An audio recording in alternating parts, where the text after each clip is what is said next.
Eu tenho certeza que em algum momento você já se pegou imaginando aquela cozinha dos sonhos, mas você não sabe nem por onde começar? Então fica ligado que no vídeo de hoje nós vamos trazer 6 dicas bem legais e super importantes para você não errar na hora de projetar esse espaço e se livrar daquele prejuízo indesejável da sua obra. Nós somos Evelyn e Fábio, arquitetos do Ponto Arquitetura.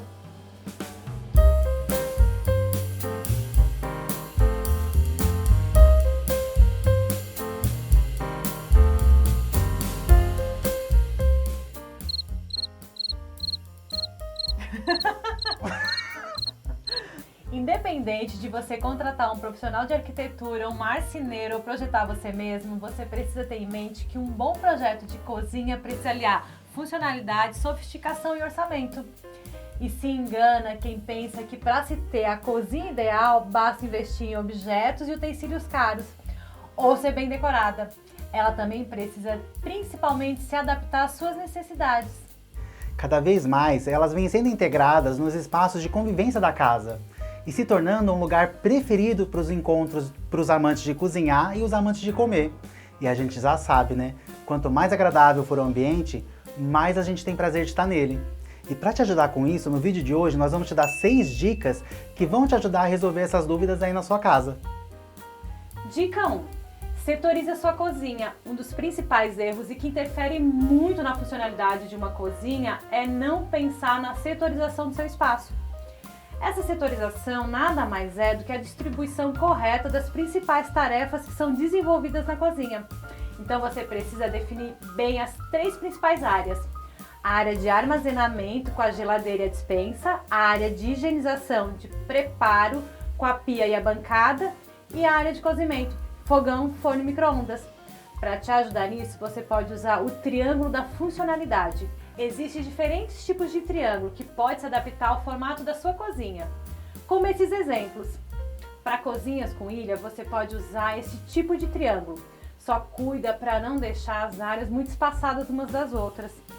Para as cozinhas paralelas, você pode usar esse outro formato de triângulo, mas deve se atentar ao tamanho da cozinha para que a circulação não seja afetada nessa distribuição. O ideal é que você tenha uma cozinha de no mínimo 2 metros de largura com uma circulação de 1 metro. Na cozinha em formato de U, você pode usar esse outro tipo de setorização e olha como essa distribuição deixa ela mais ampla e com muita bancada.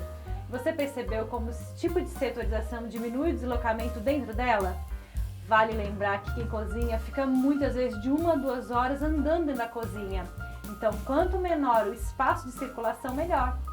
Já no tipo de cozinha em L, você fica com 2 setores em uma bancada e o outro setor em uma bancada perpendicular. Dá para ver pelo tipo de triângulo que formou que existe uma otimização das áreas de trabalho, mas você tem que andar muito mais dentro da cozinha em comparação com a tipologia anterior. E quando a gente não consegue criar um triângulo na nossa cozinha? Quando você não consegue criar o triângulo, que são os casos das cozinhas lineares, aquelas que são compridas e estreitas, geralmente vistas em apartamentos, o ideal é que a pia fique sempre entre o fogão e a geladeira, como nesse exemplo.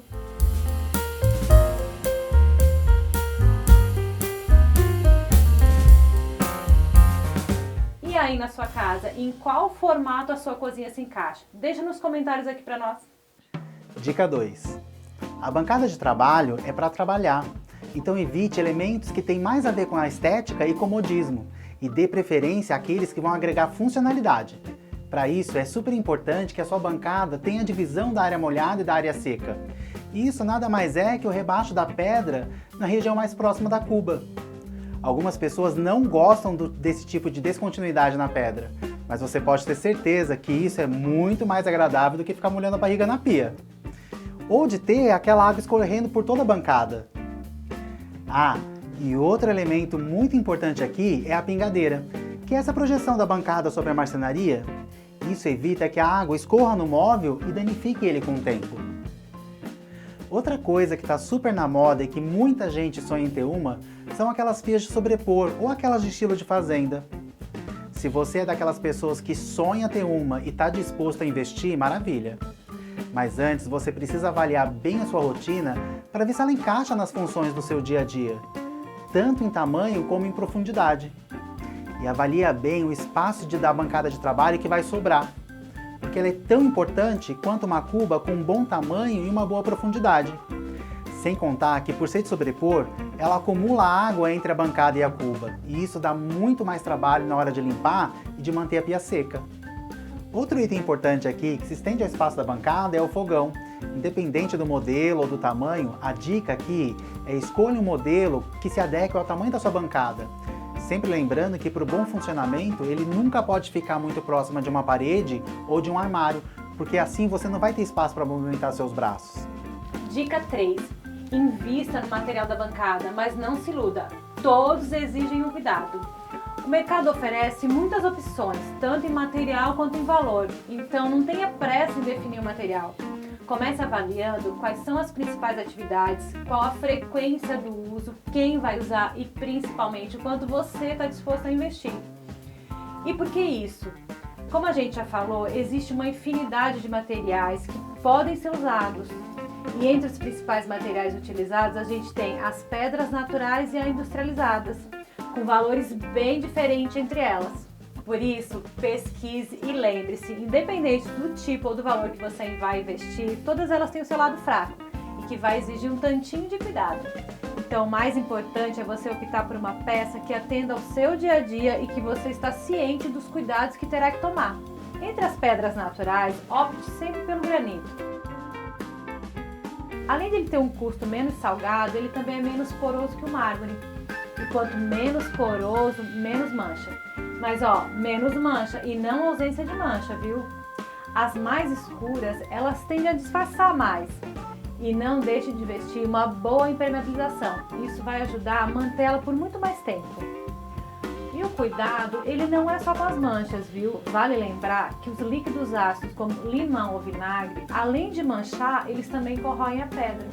Na categoria das industrializadas, vamos encontrar o Silestone, uma composição de mármore, quartzo e resina de poliéster. Essa mistura garante maior resistência ao material, quando ele comparado com as pedras naturais, mas ele ainda exige cuidado, principalmente com objetos quentes e com contato frequente com o sol, porque a resina pode manchar. Outra vantagem dessa pedra é que ela tem uma quantidade maior de cores disponíveis.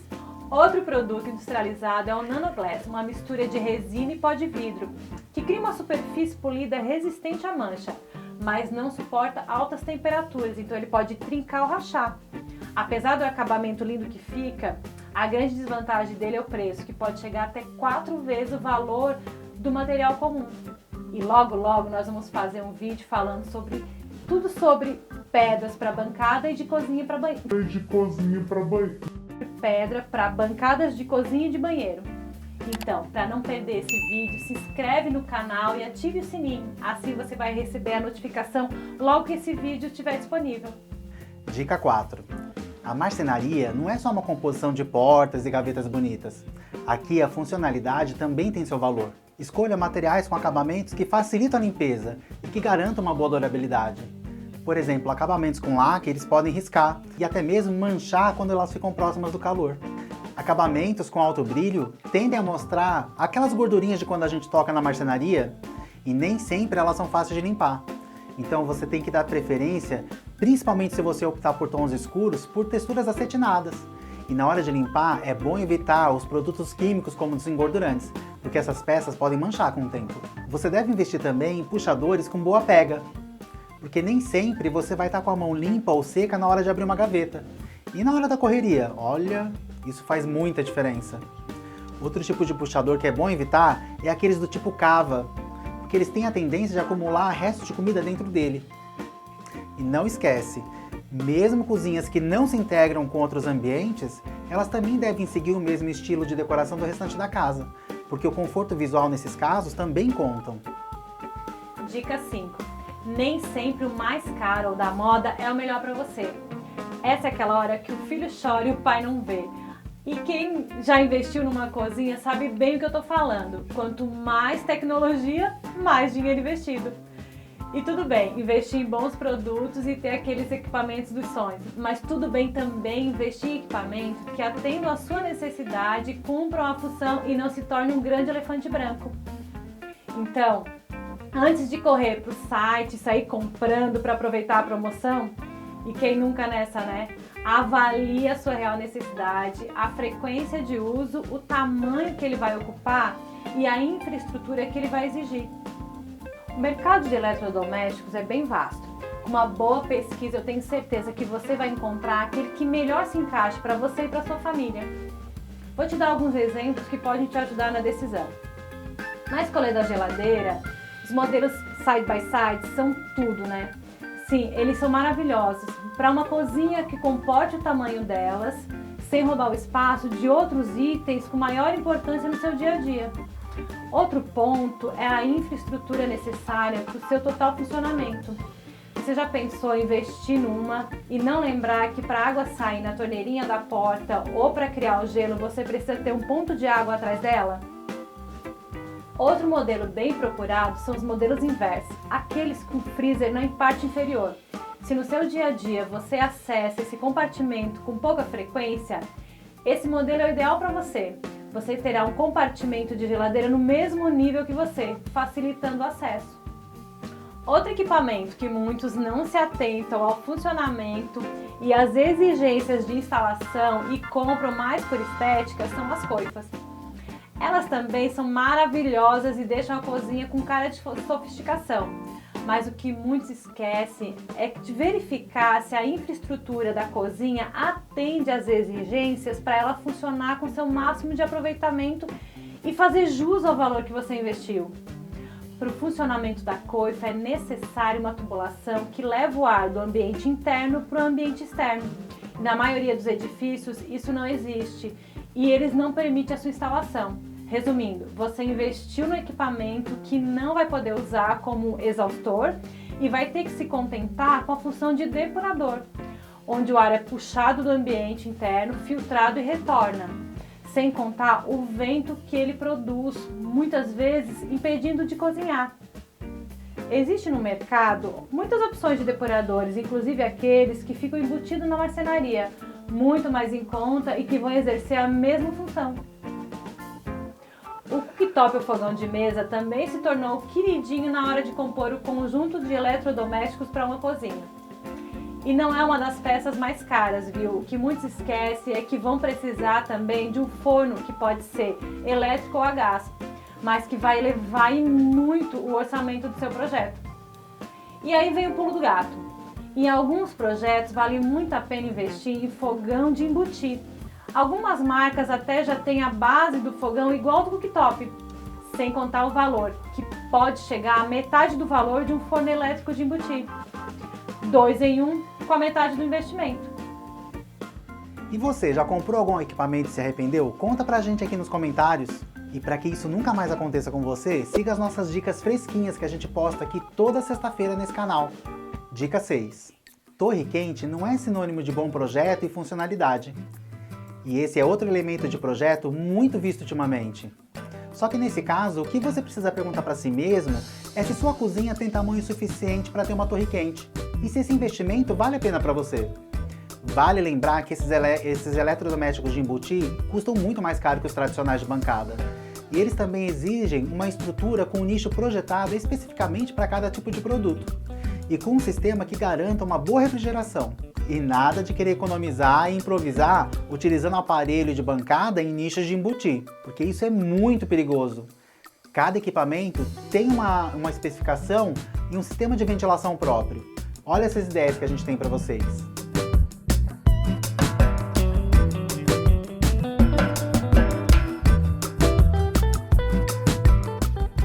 Agora, se você avaliou todas as possibilidades e não vai abrir mão da torre quente, presta bastante atenção na altura dos equipamentos. O ideal é que o eixo dos equipamentos não ultrapasse 1,30 m de altura. Essa é a altura ideal para você conseguir visualizar o alimento sem correr o risco de se queimar.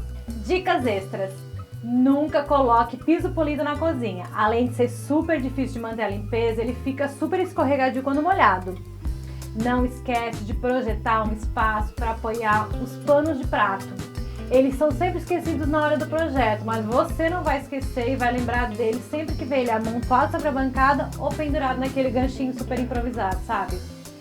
Lembre-se, a cozinha também é o local onde a gente mais produz lixo, então não esquece de reservar um cantinho para as lixeiras.